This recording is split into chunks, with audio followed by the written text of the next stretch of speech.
Bueno, entonces vamos a repasar un poco todo lo que vimos de movimiento circular. Vamos a suponer entonces que tenemos una partícula que está describiendo una cierta trayectoria circular. El movimiento que describe la partícula es una circunferencia. Entonces lo primero que podemos ver es que si analizamos al vector velocidad de esta partícula, recordemos que el vector velocidad es un vector tangente a la trayectoria en todo punto, lo que vemos es que el vector velocidad va cambiando a medida que la partícula se va moviendo a lo largo de su trayectoria, porque recuerden que el vector velocidad, al ser un vector tangente a la trayectoria, va a tener en este punto esta dirección y sentido, y cuando se haya movido hasta este otro punto, la velocidad de ese momento, la velocidad en ese instante de tiempo, será un vector tangente a la trayectoria en ese punto. Como un vector, para que dos vectores sean iguales, tienen que tener el mismo módulo, dirección y sentido. Está claro que V1 es distinto que V2, ¿sí? Es decir, que el vector velocidad está cambiando.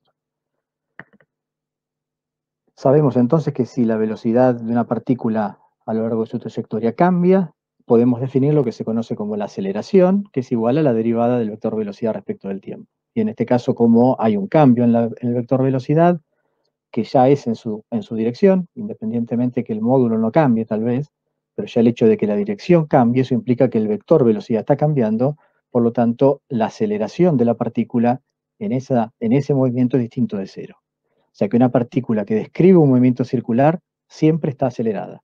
Siempre va a existir una aceleración en la partícula. No puede haber un movimiento circular sin aceleración. Entonces lo que solemos hacer cuando tenemos esta situación de una partícula moviéndose o describiendo una trayectoria circular, es a la aceleración que podría estar apuntando, no sé, yo dibujé este vector con esta dirección y sentido, arbitrario, lo que hacemos es descomponerla en dos direcciones perpendiculares. Una dirección va a ser paralela a la velocidad y esa componente la llamamos aceleración tangencial, porque tiene la dirección tangente a la trayectoria, la misma que tiene la velocidad, y una dirección perpendicular a esa dirección tangencial que va a ser una dirección, lo que llamamos como normal o radial, que también después le damos el nombre de aceleración centrípeta a la dirección que tiene esa dirección. Entonces, en general, siempre, en cualquier punto en el que nos paremos, lo que hacemos es separar a la aceleración, descomponer a la aceleración en dos componentes perpendiculares. Una en la dirección de la velocidad, una en la dirección perpendicular a la dirección de la velocidad que corresponde a la dirección normal o aceleración radial o aceleración centrípeta.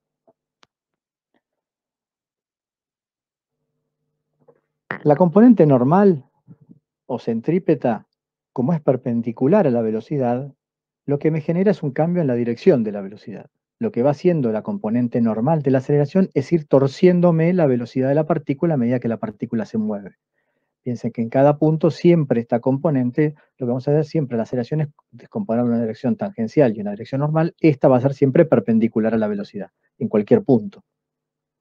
Por lo tanto, el resultado, la acción que tiene la componente normal o centrípeta de la aceleración es ir cambiando la dirección de la velocidad. Y vimos que a esa aceleración, que llamamos aceleración centrípeta, la podemos escribir como el cociente entre la rapidez al cuadrado, es decir, el módulo de la velocidad al cuadrado, dividido el radio de la trayectoria que la partícula está describiendo. La otra componente, la componente tangencial de la aceleración, que es paralela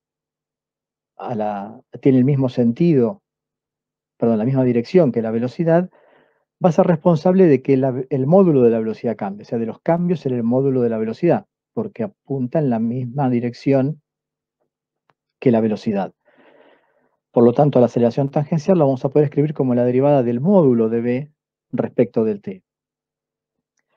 Si la componente de la aceleración tangencial apunta en el mismo sentido que la velocidad, como en este caso, tal como sucedía con el movimiento unidimensional, es una partícula moviéndose en una dimensión, acuérdense cuando analizamos la primera parte de cinemática, cuando teníamos la aceleración y la velocidad en el mismo sentido, la rapidez de la partícula aumentaba. Entonces, en este caso va a pasar lo mismo. Si la aceleración tangencial tiene el mismo sentido que la velocidad, la rapidez de la partícula estará aumentando.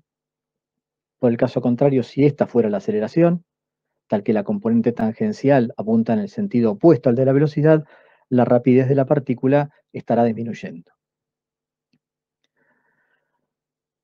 Lo que nos podemos preguntar es si, bueno, si siempre vamos a tener las dos componentes del movimiento circular. No necesariamente. Podríamos tener un movimiento circular en el cual la componente tangencial de la aceleración sea cero. Pero nunca podemos tener un movimiento circular sin componente normal de la aceleración, es decir, sin aceleración centrípeta. ¿Por qué? Porque justamente esta es la componente que a mí me permite que la dirección de la velocidad cambie. Y eso es una condición necesaria que yo necesito para que el movimiento circular se pueda describir. Si la velocidad, la dirección de la velocidad no cambia, la partícula no puede describir la trayectoria circular, se va a seguir moviendo en línea recta. Para que pueda describir la trayectoria circular, yo necesito que la dirección de la velocidad esté cambiando en cada instante de tiempo. Por lo tanto, necesito indefectiblemente que exista una componente de la aceleración en la dirección normal, es decir, perpendicular a la velocidad. Esta otra podría no existir.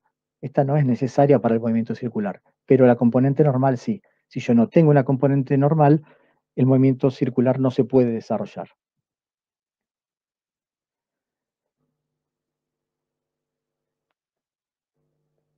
Entonces lo que analizamos fue el caso más sencillo después, en el cual la componente de la aceleración solamente, o la dirección de la aceleración solamente tiene componente en la dirección perpendicular a la velocidad, es decir, solamente tengo componente normal de la aceleración, solamente tengo aceleración centrípeta y no tengo aceleración tangencial. A ese movimiento lo llamamos movimiento circular uniforme. ¿Por qué uniforme? Porque si no tengo componente tangencial de la aceleración, la derivada del módulo de v respecto de t es cero, por lo tanto la rapidez es constante. O sea que la partícula describe un movimiento circular con el módulo de la velocidad invariante, el módulo de la velocidad o rapidez constante. Y la aceleración centrípeta, que en este caso va a ser igual al módulo de la aceleración, ¿no? La aceleración va a estar toda en esta dirección, por lo tanto el módulo de la aceleración será igual a la aceleración centrípeta, será igual a la rapidez al cuadrado dividido el radio. En esta situación podemos definir el período, que es el tiempo que la partícula tarda en describir una vuelta completa, en realizar una vuelta completa a la trayectoria circular, o sea, describir un círculo completo. Esto tiene solamente sentido en el movimiento circular uniforme, ¿no? Porque si se estuviera moviendo con una rapidez variable, el tiempo que tardaría en describir una trayectoria circular completa o en una circunferencia completa cambiaría también a lo largo del tiempo. Entonces, la definición de período solamente tiene sentido para el movimiento circular uniforme. ¿Cómo lo definimos? Bueno, como la distancia que recorre la partícula al dar una vuelta completa es 2π por el radio, que es el perímetro de la circunferencia, y la velocidad o la rapidez es constante, la rapidez será igual a la distancia recorrida dividido el tiempo que le tarda en recorrer esa distancia. En este caso, lo que definimos como período. Por lo tanto, el período lo podemos escribir como 2π por radio dividido la rapidez de la partícula. Y también definimos la frecuencia, que es la inversa del período, que me dice cuántas vueltas por unidad de tiempo está dando la partícula. Como el período tiene unidades de tiempo, la frecuencia tendrá unidades de 1 sobre tiempo. En el caso de que el período esté expresado en segundos, esto será unidades de 1 sobre segundo, que es lo que llamamos hertz. También a la frecuencia la podemos escribir en unidades de revoluciones por minuto, por ejemplo, que son las vueltas que da por minuto. La frecuencia me dice cuántas vueltas se da por unidad de tiempo. Si están en segundos serán hertz, si están en minutos es lo que se conoce como RPM. ¿Vamos hasta acá? Díganme si aparece alguna duda. No, está bien, profe. Bueno,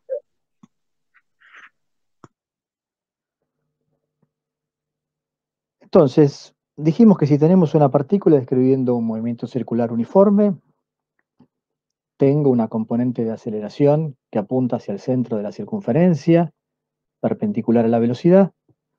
Por ende, entonces, si pensamos ahora en la segunda ley, sabemos que la segunda ley de Newton me relaciona la aceleración de una partícula con la fuerza neta que está actuando sobre la partícula. Es decir, si yo tengo una partícula acelerada, esa aceleración tiene que ser el resultado de una fuerza neta que está actuando sobre la partícula, tal que la dirección y sentido de la fuerza neta y de la aceleración tienen que ser iguales. Es decir, que siempre que yo tenga un movimiento circular, debe existir una fuerza si es el movimiento circular uniforme, una fuerza en la dirección radial, es decir, paralela a la velocidad, con la misma a la aceleración, con la misma dirección y sentido, que sea la responsable de generar esa aceleración. La aceleración, acuérdense que siempre es el resultado de una fuerza neta. Eso es lo que me dice la segunda ley de Newton. Entonces, en el caso de movimiento circular uniforme, esa aceleración centrípeta tiene que ser igual a la sumatoria de fuerzas actuando en la dirección radial. O sea, la fuerza neta en la dirección radial me dará lugar a esa aceleración centrípeta.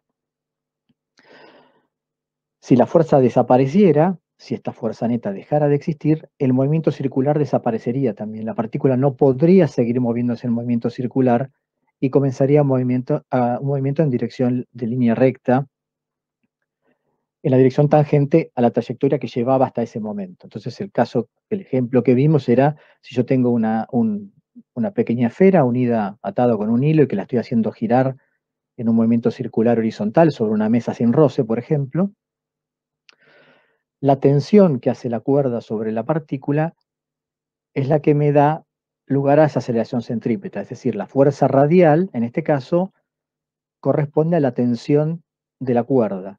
Y esa tensión de la cuerda es la que a mí me permite que yo tenga una aceleración centrípeta. Si por algún momento la cuerda se cortara, si supóngase que en este instante la cuerda se corta, el movimiento circular ya no puede seguir describiéndose y la partícula, ¿qué es lo que hace? Se va a empezar a mover en línea recta en la dirección de la velocidad tangencial que traía hasta ese momento. Si hacemos el diagrama de cuerpo libre de esta esfera, mirándola en un corte transversal, o sea, yo estoy mirándola desde el costado y haciendo un corte transversal tal que esta es la dirección X y la dirección Y va a ser perpendicular a la mesa sobre la cual está girando, las fuerzas que veo que actúan sobre la partícula serán el peso, o sea, la fuerza de atracción gravitatoria, la normal que hace la mesa y en este caso la tensión de la cuerda que apuntaría hacia el centro de la circunferencia, que es lo que yo estoy eligiendo en este caso como el eje X. Lo que vemos claramente entonces que esto no está equilibrado, que hay una fuerza neta que actúa en la dirección X, que es lo que va a corresponder a mi dirección radial para el movimiento circular. Entonces eso me permitirá plantear la segunda ley y a partir de esa segunda ley poder conocer información acerca de esta fuerza o de la aceleración que la partícula está experimentando. Entonces, siempre que tenga una partícula describiendo un movimiento circular uniforme, tiene que haber una fuerza neta apuntando hacia el centro de la circunferencia. Muchas veces nuestra misión en un ejercicio será identificar esa fuerza, pero esa fuerza tiene que estar, yo no la puedo inventar, no es que digo, bueno, hay una fuerza tangente, una fuerza centrípeta. A veces un error común es querer inventar una fuerza para justificar el movimiento. No, la fuerza está. Lo que tengo que identificar es cuál es el ente del sistema que la está ejerciendo. Pero esa fuerza tiene que existir. Si yo veo un movimiento circular es porque alguien está haciendo una fuerza con una componente en la dirección radial, en la dirección normal, para que la dirección de la velocidad esté cambiando constantemente a lo largo de toda la trayectoria. Entonces la función muchas veces, la primero que hay que hacer en un ejercicio es identificar la fuerza. El caso más general, como hemos visto al principio, es que yo tenga las dos componentes de la aceleración. El caso más sencillo es cuando solamente tengo componente normal, o aceleración centrípeta, pero en general, si quiero analizar un movimiento circular más genérico,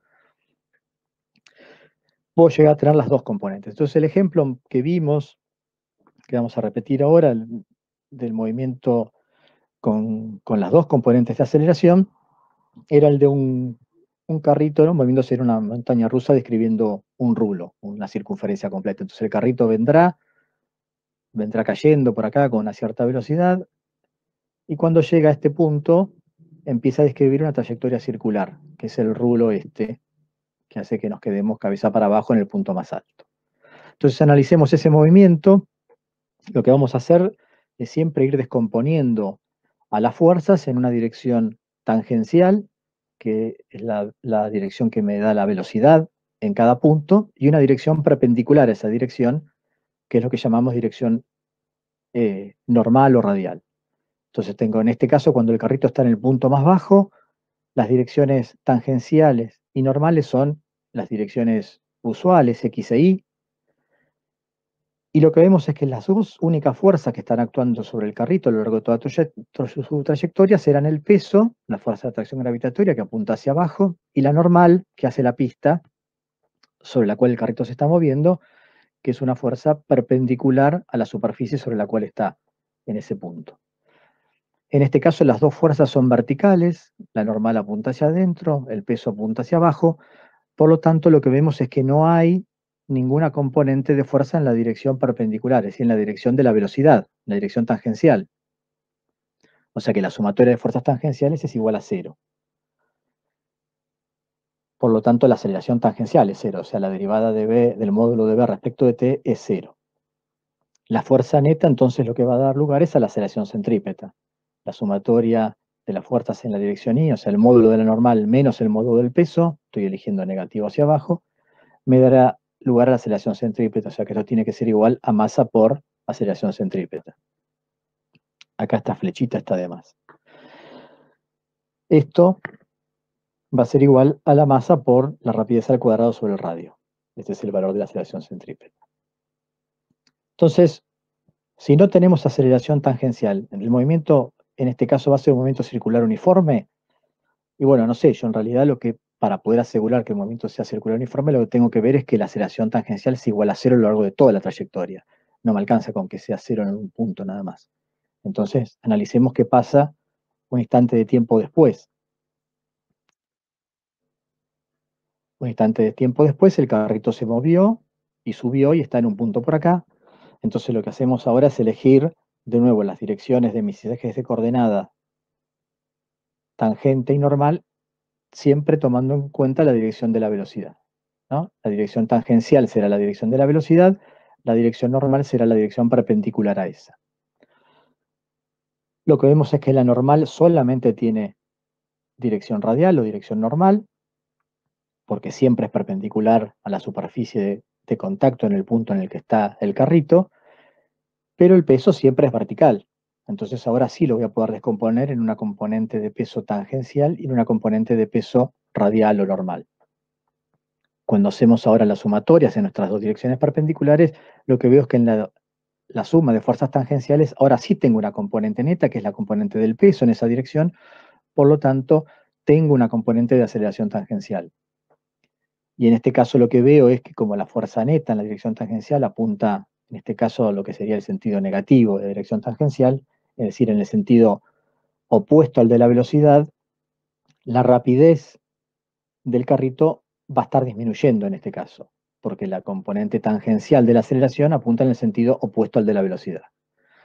La fuerza neta en la dirección radial, como siempre, me va a dar lugar a la aceleración centrípeta. En este caso, la normal menos la componente radial del peso, será igual a masa por aceleración. Y poder encontrar el módulo de la aceleración haciendo la suma cuadrática de cada una de las componentes y tomando la raíz cuadrada de eso. Entonces, durante toda esta trayectoria, el carrito se va a estar moviendo con una componente de aceleración tangencial dado por la componente del peso en esa dirección, que va a hacer que la rapidez del carrito disminuya. Hasta que llegue al punto más alto. En el punto más alto, las dos fuerzas se vuelven a alinear en la dirección vertical, en este caso las dos apuntan hacia abajo, de forma tal que vuelve a ser cero la componente tangencial de la aceleración, pero es solamente también algo instantáneo. En este punto la aceleración tangencial es cero, pero un cachito antes era distinta de cero, y ahora vamos a ver qué pasa después. Y la aceleración centrípeta va a estar dada ahora por la suma de los módulos de las dos fuerzas, porque ahora las dos apuntan en el mismo sentido. Un instante de tiempo después, el carrito se encuentra por acá y de nuevo la normal siempre es perpendicular, por lo tanto solamente tiene componente radial, perpendicular a la trayectoria, siempre tiene componente radial, pero el peso al ser vertical lo puedo ahora descomponer en una componente tangencial y una componente radial. Con la diferencia que a lo que pasaba antes, que ahora el sentido de la componente tangencial de la fuerza neta tiene es igual el sentido que la velocidad, tiene el mismo sentido que la velocidad. Por lo tanto, cuando calculamos la fuerza neta en la dirección tangencial, solamente tenemos el peso en esa componente, y eso me da lugar a una aceleración tangencial con el mismo sentido que la velocidad. Por lo tanto, lo que vemos es que en esta segunda parte del recorrido, después de haber pasado por el punto más alto, la rapidez del carrito va a ir aumentando, porque la fuerza neta en esa dirección, por lo tanto la aceleración tangencial tiene el mismo sentido que la velocidad. Y de nuevo, la suma de las fuerzas netas en la dirección radial me va a dar lugar a la aceleración centrípeta. Entonces, como vemos, es un movimiento bastante más complejo de analizar y dependiendo del ángulo en el cual se encuentre, las componentes en cada una de las direcciones van a ir cambiando. Por lo tanto, la resolución, si uno lo quisiera hacer, podría llegar a ser bastante más compleja. Lo que hicimos acá simplemente fue mirar un análisis más cualitativo de qué es lo que pasa para ver cómo se desarrolla un movimiento con componentes tanto tangencial como radial de la aceleración. Lo que vimos después es que si tenemos una partícula que está describiendo un movimiento circular, puede resultar conveniente medir el movimiento a partir del ángulo que la partícula va barriendo a medida que se va moviendo, ¿no? Si la partícula parte de este punto y llega hasta acá, lo que vemos es que en algún intervalo de tiempo barrió un ángulo θ. Entonces podemos definir también, a partir de medir el movimiento desde el ángulo que la partícula va recorriendo, definir una velocidad angular que va a medir cómo varía el ángulo en función del tiempo. Entonces, si medimos el ángulo, la derivada del ángulo θ respecto del tiempo me va a dar lo que conocemos como velocidad angular, que lo denominamos con una letra griega omega. En este caso, los ángulos los vamos a medir en radianes. Acuérdense que el radian no es una unidad de medida, entonces cuando hablemos de ángulos, si bien estamos diciendo radianes, el radian no hay que escribirlo como una unidad de medida. Y sabemos que 2 pi radianes equivalen a una vuelta completa, es decir, a 360 grados. De esta manera, la velocidad angular va a tener unidades de radianes sobre segundo, pero como les dije, como el radian no se expresa como unidad, la velocidad angular omega la vamos a expresar simplemente con unidades de 1 sobre segundo. No vamos a considerar los radianes como una unidad. O no se consideran realmente, porque aparte está definido, el radial mismo está definido a partir del cociente de dos longitudes. No, un radian es el ángulo equivalente tal que el arco de circunferencia corresponde al radio de la circunferencia. Entonces, cuando el arco de circunferencia es igual al radio, ese ángulo es un radian. Por lo tanto, se define como el cociente entre el arco de circunferencia y el radio de cantidades iguales. Por eso no es una unidad. Lo otro que vimos es que podemos relacionar esta velocidad angular con la velocidad tangencial. Con esta relación, y la velocidad tangencial es igual a la velocidad angular multiplicado por el radio. Y lo que vemos acá entonces es que si tenemos, supóngase que esto en vez de ser una partícula que está girando acá, fuera un disco que está girando, cuando tomamos todos los puntos que se encuentran sobre un radio de ese disco, todos van a girar con la misma velocidad angular, porque todos van a barrer el mismo ángulo en el mismo intervalo de tiempo, ¿no? Si en el intervalo de tiempo t, lo que pensábamos que este punto se mueve, del disco se mueve de acá hasta acá, todos los puntos de esta radio barrieron el mismo ángulo θ. Pero no todos se movieron con la misma velocidad tangencial. La velocidad tangencial aumenta a medida que yo me alejo del centro de la circunferencia, al centro del círculo. Un punto que esté cerca del centro del círculo va a tener una velocidad tangencial mucho más pequeña que un punto que se encuentre en el extremo del círculo. Entonces la velocidad tangencial de cada punto va a ir variando a lo largo del radio, mientras que todos se mueven con la misma velocidad angular. Por eso también resulta más útil hablar de la velocidad angular, porque la velocidad angular es común para todo un disco, por ejemplo. Si yo quiero analizar el movimiento de un disco, cualquier punto se está moviendo con la misma velocidad angular. Mientras que si tengo que mirar la velocidad tangencial, bueno, a mí me tengo que fijar en qué punto del disco estoy parado. Si el módulo de la velocidad de la partícula cambia con el tiempo, también lo va a hacer entonces la velocidad angular. En ese caso, entonces podemos definir una aceleración angular como la derivada de omega respecto de t, que sería igual a la derivada segunda de la variable angular, o sea, el ángulo θ, respecto del tiempo dos veces. Y esto va a tener unidades de 1 sobre segundo cuadrado, ¿no? La denotamos a la velocidad angular con la letra griega alfa. Entonces el movimiento circular lo podemos medir en ángulos y tenemos una relación muy similar a la que teníamos en la cinemática lineal para la aceleración, para la velocidad y la aceleración, ¿no? si nuestra variable ahora posicional es un ángulo, definimos una velocidad angular a partir de la derivada de la variable posicional respecto del tiempo y definimos una aceleración a partir de la derivada segunda de la variable posicional respecto del tiempo. Entonces, como esas relaciones son iguales a las que teníamos para el movimiento en una dimensión, para el movimiento uniformemente acelerado, movimiento rectilíneo uniformemente acelerado, podemos hacer algo parecido que lo que hicimos en aquel momento y analizar el movimiento circular uniformemente acelerado, es decir, aquel movimiento en el cual alfa, la aceleración angular, es constante. Si alfa es constante, lo que podemos hacer es integrar esas relaciones que vimos anteriormente de la Profe, misma forma. Sí, perdón que le interrumpa. sí, no, Me no, perdí cuando definió la aceleración angular, o sea, no me entendí cuándo aparece. no, yo puedo definirla. Así como cuando hablábamos de aceleración, dijimos, bueno, yo tengo un cuerpo que se está moviendo en línea recta, entonces para ver cómo se mueve, lo que voy a hacer es definir su posición, pongo un eje de coordenadas y mido su posición y yo voy a querer ver dónde está en cada instante, y para tener una forma de medir cómo se mueve, qué tan rápido va variando su posición, defino la velocidad, que es la derivada de la posición respecto del tiempo. Ujú. Si la velocidad también está cambiando, puedo definir otra cantidad que le llamamos aceleración, que me mide cómo cambia la velocidad. Era la derivada de la velocidad respecto al tiempo, y eso lo llamé aceleración.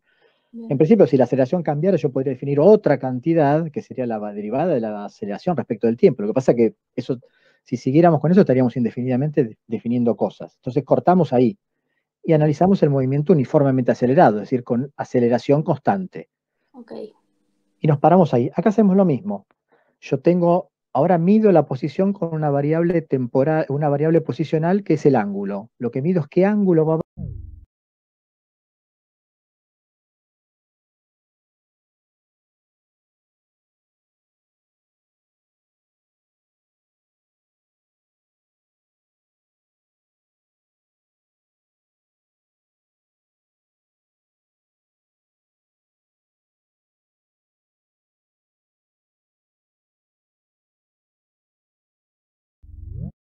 tan rápido se mueve angularmente la partícula, esa Bien, velocidad angular. Si el ángulo varía muy rápido, es decir, que la velocidad angular será muy grande. Si el ángulo va variando muy chiquito, muy forma muy despacio, muy lenta, la velocidad angular será pequeña. Ahora, puede ser que esa velocidad angular no sea constante. Puede ser que el disco esté quieto y empiece a girar y cada vez vaya girando más rápido. Entonces me va a interesar medir qué tan rápido está cambiando la velocidad angular. Para eso defino la aceleración angular, que es la derivada de la velocidad angular respecto del tiempo, ah, está bien. o la derivada segunda del ángulo respecto del tiempo. ¿Sí? Ok, Es bien, una forma de cuantificar los cambios en cómo se está desarrollando ese movimiento circular. bien, ok, gracias. ¿Sí? Sí. Bien. Entonces, como yo encuentro mucha similitud con lo que pasaba con el movimiento en una dimensión, donde medíamos la posición a lo largo de una línea recta, ahora la medimos a lo largo de un ángulo variado en una circunferencia, puedo analizar el movimiento circular uniformemente acelerado, es decir, cuando alfa es constante.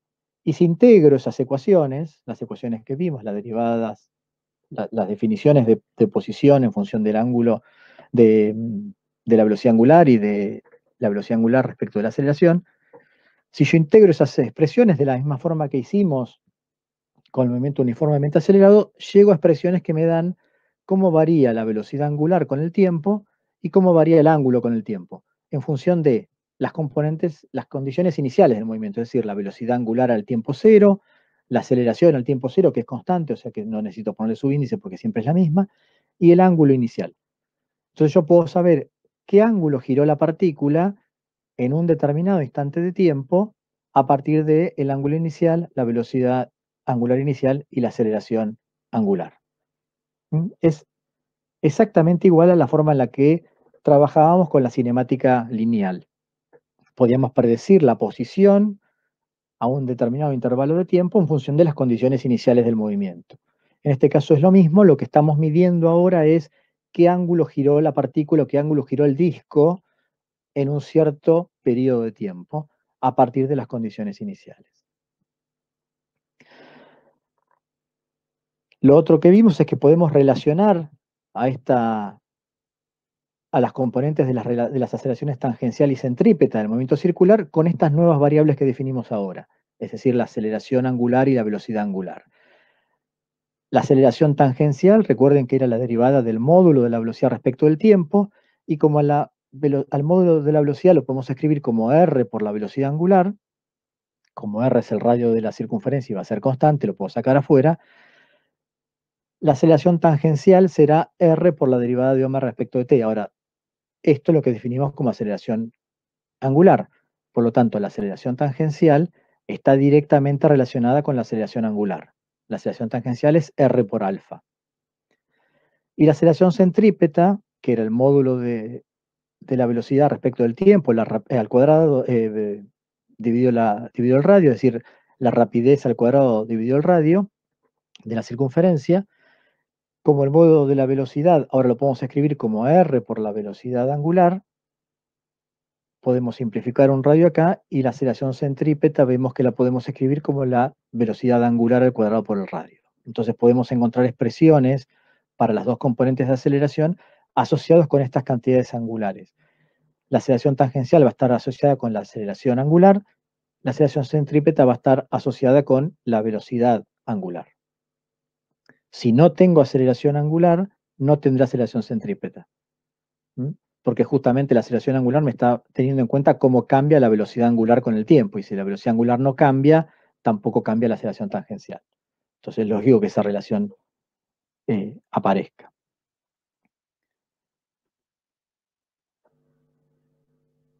Bueno, ¿alguna duda hasta acá?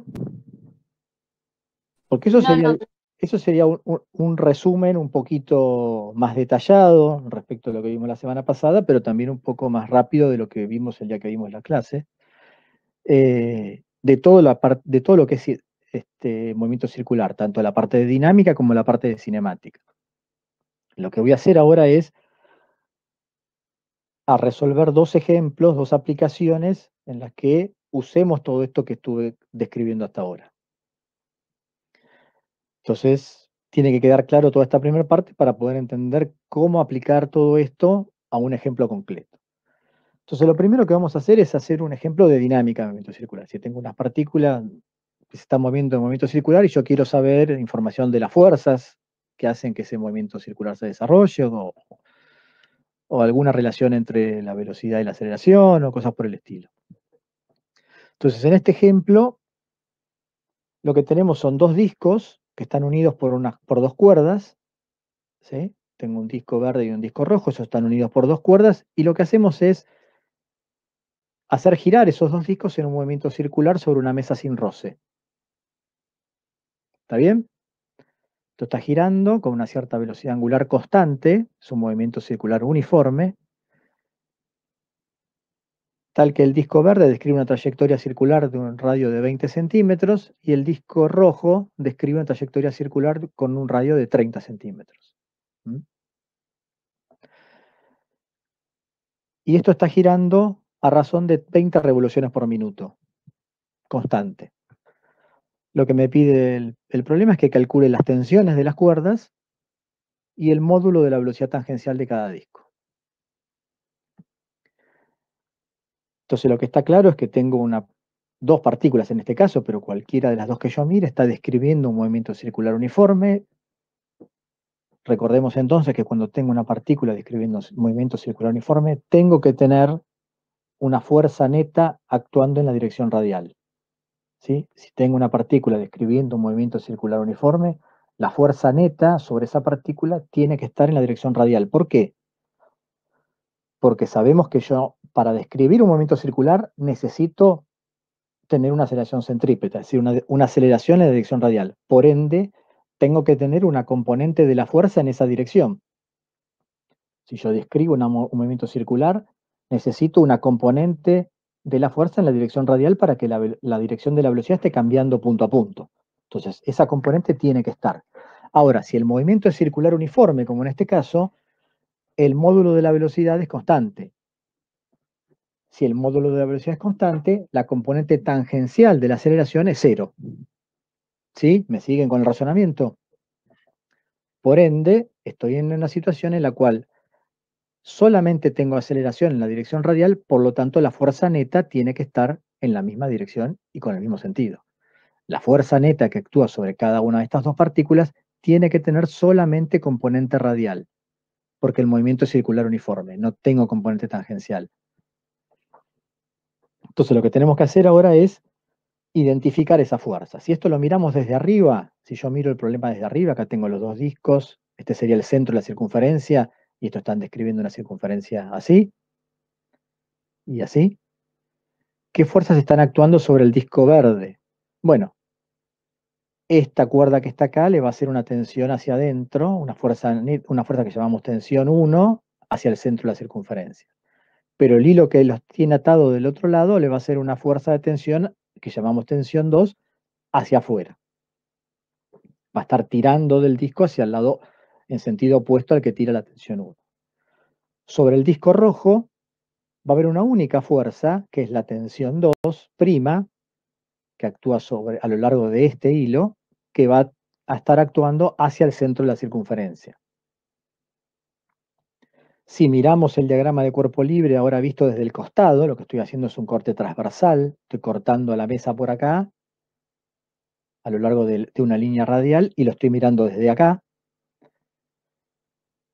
Las fuerzas que actúan sobre el disco verde serán, entonces la tensión 1 sería ahora, va a estar actuando en la dirección X negativa si quieren, y la tensión 2 en la dirección X positiva. Tengo la normal y tengo el peso. En esta dirección el sistema está equilibrado. En esta dirección tengo que tener una fuerza neta ¿hacia dónde? Hacia la izquierda, porque esa tiene que ser la dirección de mi aceleración centrípeta para poder describir este movimiento circular. Por ende, la fuerza neta que actúa sobre la partícula tiene que estar en la dirección radial, en la dirección de la aceleración centrípeta. Y lo mismo tiene que pasar para el disco rojo. Si yo lo miro de costado ahora, lo que veo es la normal que hace la mesa, la atracción gravitatoria que le hace la Tierra, y la tensión 2' que le hace el hilo del cual está atado. Claramente acá vemos también que la fuerza neta que actúa sobre el disco rojo también apunta hacia la izquierda, que es mi dirección radial, la dirección de la aceleración centrípeta.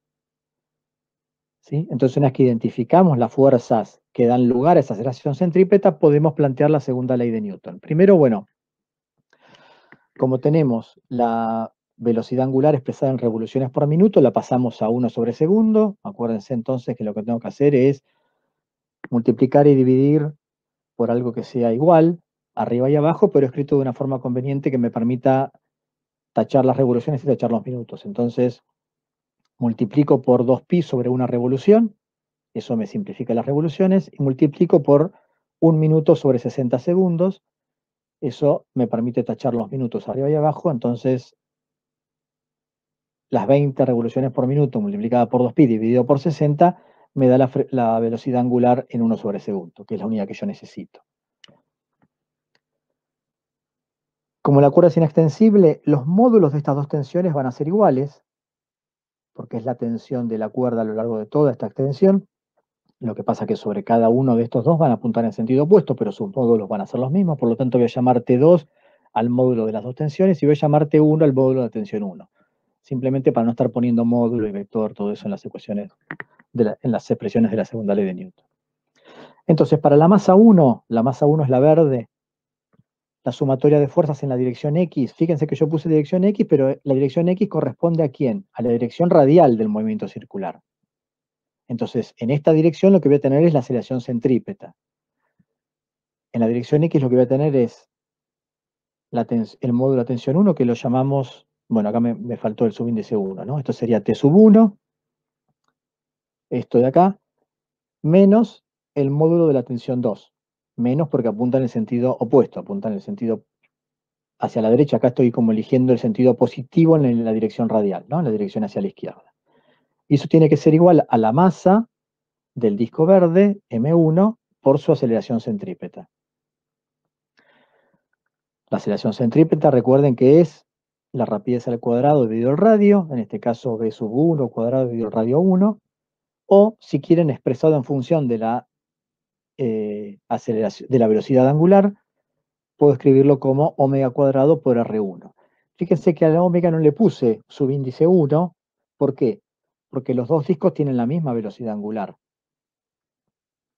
Y es por eso que en general preferimos usar las variables angulares para escribir este tipo de movimientos, porque en este caso, independientemente de dónde se encuentran en el radio, su velocidad angular es la misma. Las velocidades tangenciales no van a ser iguales, porque se encuentran a diferentes radios dentro de ese movimiento. Para la masa 2, entonces la sumatoria de fuerzas en la dirección X, que de nuevo recuerden es la dirección radial, solamente tengo la tensión 2.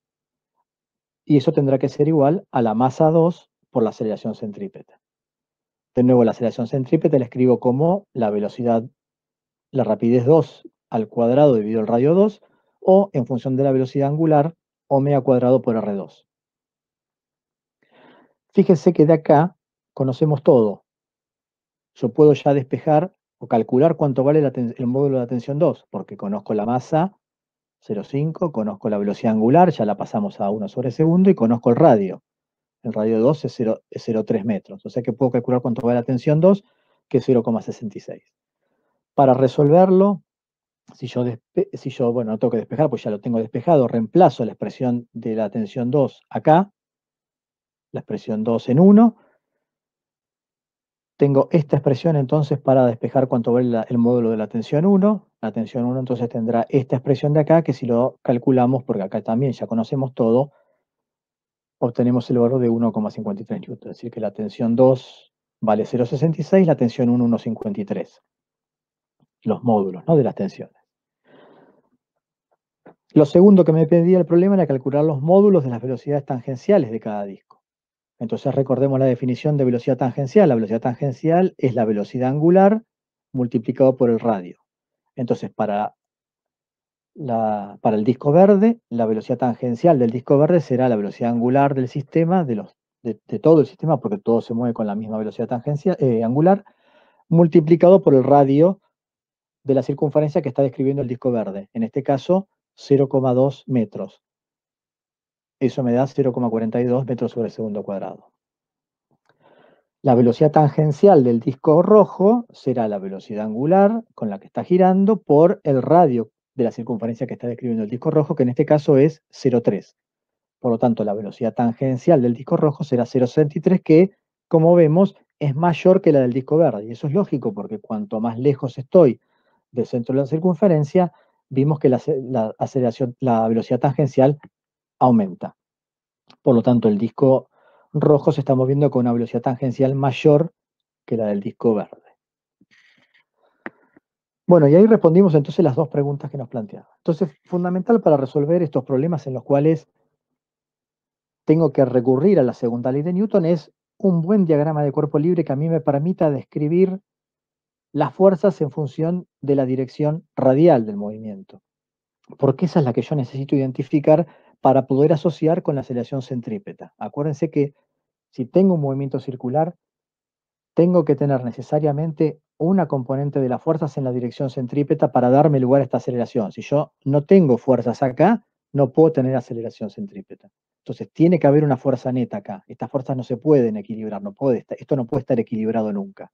Yo necesito que haya una fuerza neta en la dirección radial para que haya aceleración centrípeta. La componente tangencial de la fuerza puede ser cero, como en este caso, porque el movimiento es circular uniforme. Entonces, el módulo de la velocidad no está cambiando para el disco verde o para el disco rojo. Se mueven siempre con la misma velocidad angular, o sea, con la misma velocidad tangencial. Entonces no tengo componente tangencial, pero sí necesito tener siempre una componente neta de la fuerza en la dirección radial. Si no tengo esto, no puedo tener la aceleración centrípeta que necesito y no puedo tener un movimiento circular.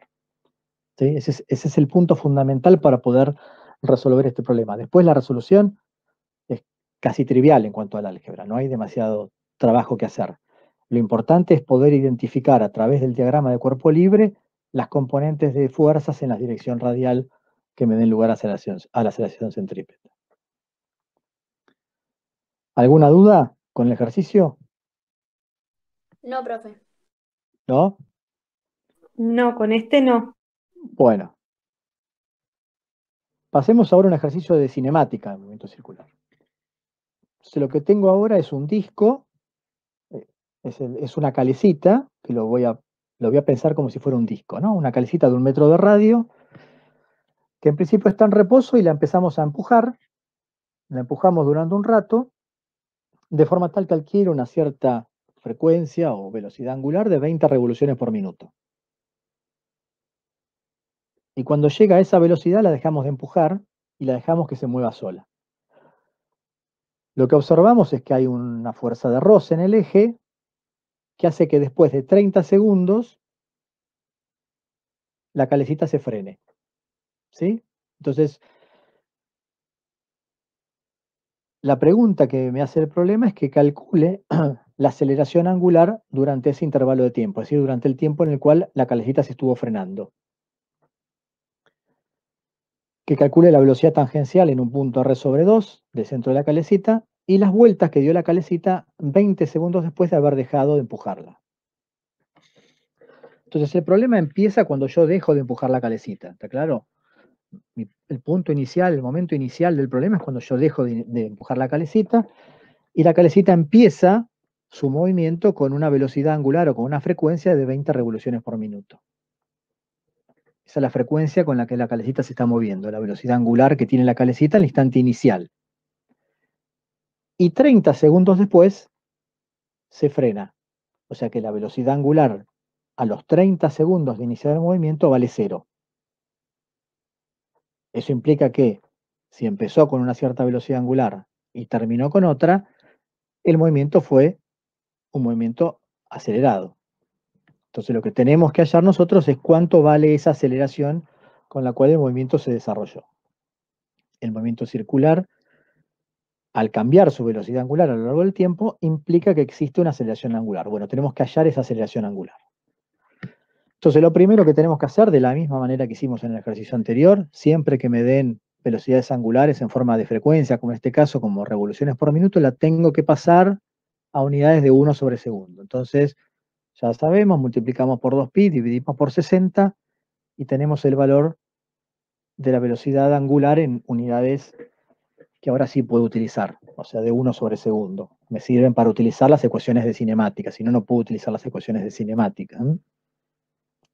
Tengo que medir los ángulos en radianes, la velocidad angular en 1 sobre segundo y las aceleraciones angulares en 1 sobre segundo cuadrado para poder usar las ecuaciones de cinemática de movimiento circular uniformemente acelerado. Entonces, inicio el movimiento con una cierta velocidad angular, que es este valor que tenemos acá, y luego de 30 segundos el sistema se frena, es decir que la velocidad angular final vale 0. Entonces, si usamos la expresión que me relaciona la velocidad angular en función del tiempo con la aceleración angular, podremos encontrar cuánto vale esa aceleración angular que está experimentando la calecita a lo largo de ese intervalo de tiempo de 30 segundos, planteando que la velocidad angular inicial es este valor que nosotros le dimos luego de empujarla, y la velocidad angular final sea 0, porque la calecita se frena. En cuanto en un intervalo de tiempo de 30 segundos. Entonces despejamos la aceleración de acá, será igual a la variación de la velocidad angular dividido el tiempo, de ser, como esta es 0, esto va a ser igual a, perdón, como esta es 0, omega es 0, esto va a ser menos la velocidad angular inicial dividido 30 segundos. Si hacemos esa cuenta, obtenemos una aceleración angular de menos 0,071 sobre segundo cuadrado. Y está bien que me haya dado negativa, ¿no? Era lo que esperaba, porque este es un movimiento en el cual el cuerpo que está girando se está frenando, o sea, su velocidad angular está disminuyendo. Por lo tanto, lo que espero es que el signo de la aceleración angular sea negativo para poder darme una disminución de la velocidad angular. Y efectivamente lo que hallamos con las cuentas es que la aceleración angular tiene signo negativo. Y eso implica que el sistema se va a estar frenando. Entonces, esta es la aceleración angular con la cual el sistema se frena durante esos 30 segundos. Lo otro que me pide el problema es calcular la velocidad tangencial en un punto ubicado a r/2 del centro de la calecita. O sea que yo quiero la velocidad angular de un punto que está en el medio del radio, en un punto acá. Lo que quiero saber es qué velocidad tangencial tiene ese punto a los 20 segundos después que deje de empujarla. Acuérdense que a los 30 se frenaba, quiere decir que a los 20 todavía se está moviendo. Entonces, si yo quiero conocer la velocidad tangencial, lo que tengo que conocer primero, tengo que calcular primero es la velocidad angular. Si yo conozco la velocidad angular, yo sé que la velocidad tangencial es el producto de la velocidad angular por el radio. Entonces, lo que tenemos que calcular es cuánto vale la velocidad angular a los 20 segundos. Entonces, usamos la expresión de velocidad angular en función del tiempo, pero ahora lo voy a reemplazar al tiempo por 20 segundos, que es el instante en el cual me están pidiendo que yo calcule la velocidad tangencial. Reemplazamos por la velocidad inicial que ya calculamos, 2pi sobre 3, 1 sobre segundo. Reemplazamos la aceleración angular por el valor de aceleración angular que calculamos recién, menos 0,071 sobre segundo cuadrado. Y reemplazamos el tiempo por instante de tiempo en el cual a mí me interesa calcular la velocidad angular. Hacemos la cuenta y eso me da 0,691 sobre segundo. Esta es la velocidad angular de la calecita a los 20 segundos. Como a mí lo que me piden es la velocidad tangencial de este punto, tengo que calcular la velocidad tangencial en ese punto, que es la velocidad angular multiplicado por el radio. Es decir, como estoy en la mitad del radio de la calecita, 0,5 metros. Si a mí me hubieran pedido la velocidad tangencial de un extremo de la calecita, tendría que multiplicar por el radio, pero como yo estoy calculando la velocidad tangencial en un punto en la mitad del radio, multiplico por la distancia radial de ese punto en particular que me están pidiendo, en este caso 0,5 metros. Esa cuenta me da entonces un valor de velocidad tangencial ahora en unidades de metros sobre segundo. Fíjense que las unidades ahora están correctas, ¿no? Porque lo que estoy calculando es una velocidad tangencial. Tiene unidades de velocidad, de metros sobre segundo. Y la tercera pregunta que me hace es, las vueltas que dio 20 segundos después de haber dejado de empujarla. ¿Cuántas vueltas dio la calecita? Entonces, cuando me piden las vueltas que dio, lo que yo tengo que calcular, o lo que yo sé calcular con las ecuaciones de cinemática del movimiento circular, es el ángulo que giró la calecita. Yo puedo saber qué ángulo giró en un cierto intervalo de tiempo. Bueno, pero si yo conozco el ángulo, después pasar a vueltas es simplemente hacer la asignación una vuelta igual a 2pi. Entonces, calculemos el ángulo, que es algo que me va a servir. El ángulo girado, ¿qué expresión va a tener? Bueno, la expresión que ya vimos de cinemática circular, uniformemente acelerada, será el ángulo inicial más la velocidad inicial por el tiempo, más un medio de la aceleración angular por el tiempo al cuadrado. La ecuación de cinemática usual para un movimiento uniformemente acelerado, donde ahora la variable posicional que estamos midiendo es el ángulo que gira el disco. Entonces, lo que voy a hacer es evaluar el ángulo girado, ¿cuándo? A los 20 segundos de iniciado el movimiento, o sea, desde el momento en que yo dejé de empujar la calecita. En ese caso voy a tomar como ángulo inicial 0, porque yo quiero ver el ángulo a partir de ese instante, o sea que el ángulo inicial es 0. La velocidad angular es la que ya calculamos, la velocidad con la cual yo dejo de empujar la calecita, o que tiene la calecita cuando dejo de empujarla, mejor dicho. Reemplazo el tiempo por 20 segundos y la aceleración por menos 0,071 sobre segundo cuadrado. Y acá el tiempo al cuadrado, 20 segundos al cuadrado. Hacemos la cuenta y obtenemos el ángulo total que giró. La calecita giró 27,88 radianes. No lo pongo como unidades los radianes, es 27,88.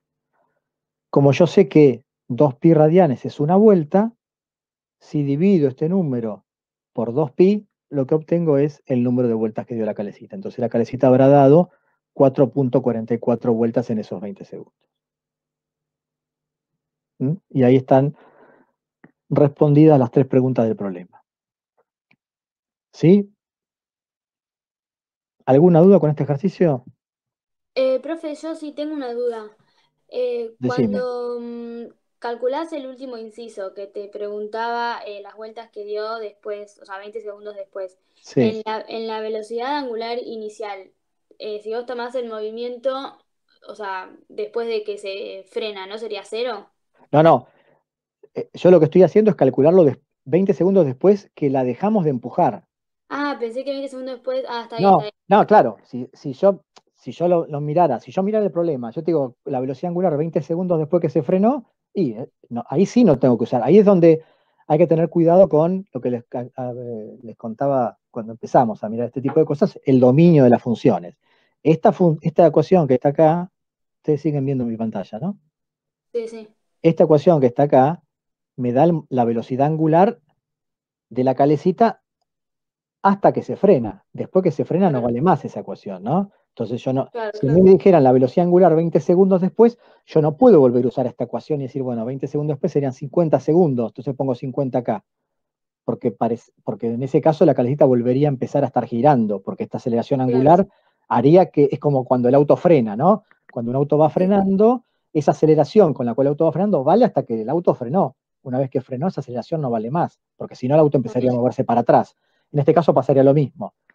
Si esto fuera si yo acá pusiera un tiempo mayor a 30 segundos en esta ecuación, acá un tiempo mayor a que 30 segundos, y esto me daría una velocidad angular negativa, que me estaría diciendo que el disco empezó a girar en el sentido opuesto, y eso no pasa, la calecita no empieza a girar en el sentido opuesto. sí, A sí, los está 30 bien. segundos esta ecuación se muere, no vale más. Y esta también. A los 30 segundos esta ecuación se muere porque el disco no gira más después de 30. Claro, ok. Entonces, si a mí me dijera 20 segundos después de que frenó, la velocidad es cero, sigue siendo cero, la calecita se quedó ahí quieta. El problema me preguntaba 20 segundos después que dejé de empujarla. Entonces ahí el tiempo cero es el tiempo en el cual la velocidad angular vale esto. Claro, está bien. ¿Sí? Sí, sí, está bien, gracias. No, de nada.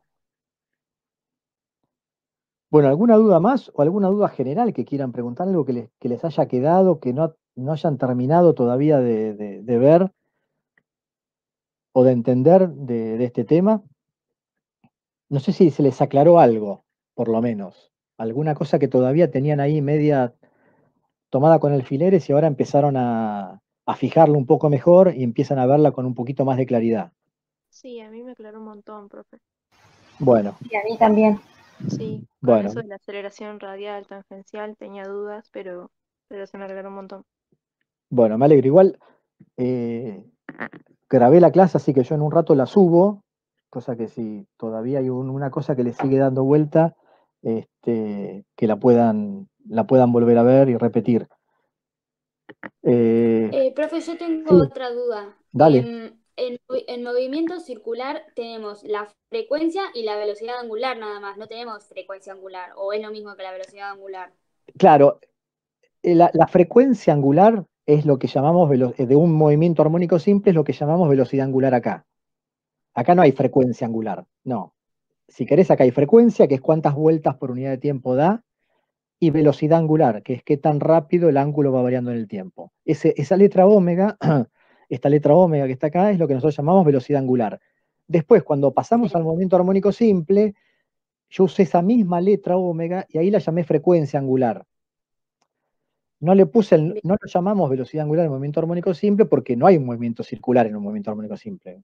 Un Claro. resorte va y viene en una única dimensión. Lo que pasa que vimos que como lo describimos como un coseno de omega t más phi, eso lo podemos ver como la proyección de un movimiento circular sobre un eje. Entonces ahí viene la relación entre velocidad angular y frecuencia angular. Un movimiento armónico simple es la proyección de un movimiento circular uniforme en alguno de los radios del movimiento. Por eso entonces Ah, usamos la misma letra omega, porque podemos entender a esa frecuencia angular del movimiento armónico simple como la velocidad angular de un movimiento circular que estamos proyectando sobre el eje. ok. Y otra duda, pero que es del péndulo, pero que también tiene relación con movimiento circular, es Sí, que cuando vos lo explicaste, como que habías dicho que describía en cierta forma un movimiento circular, pero que era no uniforme. Eso es porque hay velocidad angular claro, y hay espera aceleración que angular. lo busco, así Dale. ponemos el... eh, me acuerdo en cuál era que estaba. ¿Estaba acá? No, perdón, esto era... Estoy abriendo cualquier cosa.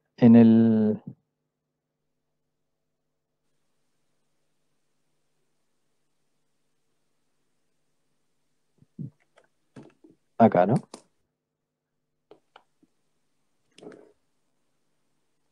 Oh, ¿qué pasó acá? Ahí está. Entonces, cuando tenemos un péndulo, a ver si... Profe, no sé Ahí, si soy yo o pero. sí, Ah, ahí está. ahí lo Ahí ven. está. Sí, sí. Entonces, cuando un péndulo se está moviendo, la trayectoria que describe es una trayectoria circular. Un arco de circunferencia en realidad, no es circular, ¿no? Describe un arco de circunferencia, va y viene, este movimiento que hace, a ver, esperen que voy a poner el puntero, el movimiento que describe el péndulo es un arco de circunferencia, porque esta distancia radial, la distancia a este punto es siempre la misma. Entonces lo que estoy viendo acá es un arco de una circunferencia de radio R, de radio L en este caso. Bien. Entonces es un movimiento circular. Claro, pero sería no uniforme porque Claro. hay velocidad angular, o sea, va a haber aceleración angular. O sea, velocidad angular siempre hay. Lo que tengo es una componente de fuerzas en la dirección tangencial. Claro. Entonces, si tengo una componente de fuerza, que en este caso es la componente del peso en la dirección tangencial, la velocidad tangencial o la velocidad angular no va a ser constante porque tengo aceleración tangencial. Entonces, no es es un movimiento acelerado, movimiento circular acelerado. Bien. Ni siquiera uniformemente acelerado en este caso, ojo, porque no es uniformemente acelerado. Es como es como el caso del carrito en la montaña rusa. Claro, sí. Es un movimiento que tiene componentes normal y tangencial, pero la tangencial no es constante. El movimiento que nosotros describimos con las ecuaciones de cinemática, yo necesito que la aceleración tangencial sea constante, porque Bien. alfa tiene que ser constante. Porque si Ok. no, para que yo pueda integrar, lo que yo hago es integrar alfa igual a constante. Entonces ahí llego a la primera ecuación de cinemática de la velocidad angular, integro después ese y llego a la segunda. Claro, y en este caso alfa no sería constante porque estaría cambiando de Eh, signo. no, está cambiando de módulo incluso. Ah, También de signo, sí. Sí, está bien lo que decís, sí. Una forma de verlo es que cambia de signo. Si cambia de signo, cambió de módulo, porque para cambiar de signo, en algún momento tuvo que cambiar de módulo, claro, sí, necesariamente. sí. Lo que vemos es que como el ángulo cambia, la componente del peso en la dirección tangencial va cambiando en cada punto. De hecho, acá se va haciendo cada vez más chiquita, acá se hace cero y acá cambia de signo. Claro. Entonces Está eso me asegura que tengo una aceleración angular. Tengo una aceleración tangencial, o sea, tengo aceleración angular. O sea que no es un movimiento uniformemente acelerado. Es un movimiento con las dos componentes, tangencial y radial de aceleración, pero la componente tangencial va cambiando con la posición. Ok, bien, gracias. De nada.